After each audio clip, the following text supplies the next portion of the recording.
To everything there is a season, and a time for every purpose under heaven. Join me as we dive into the history behind some of the most beloved songs for every season. Seasons of celebration, of gratitude, of anticipation, and more. In each episode, I'll explain the history of a well-known song and then perform some of it for you.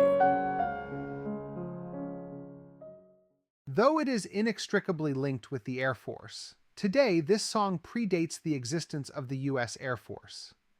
The military's flying branch, once called the Army Air Corps, searched for an official song. Then it was the Army Air Corps song. Today, with a tweak to the title and lyrics, the U.S. Air Force song, also known as the Wild Blue Yonder, is the official song of the United States Air Force. The song was composed in 1938 by Robert Crawford. Crawford was an amateur pilot and musical professional who had graduated from the Juilliard School of Music. He submitted it for a competition to find an official song for the then-named Army Air Corps, a part of the U.S. Army. Liberty magazine hosted the contest and received over 600 entries. Some of these entries were from famous composers such as Meredith Willson, who created the Broadway show The Music Man, and famed composer Irving Berlin. Berlin was said to have taken a ride in a B-18 bomber for inspiration, and though he didn't win, he repurposed his entry later in a Broadway show. Despite the stiff competition, Crawford's last-minute composition won the contest.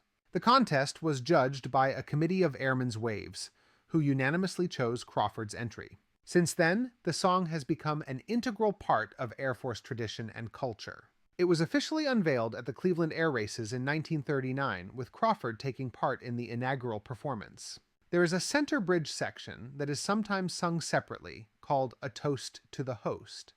This section honors those who have sacrificed their lives in the Air Force.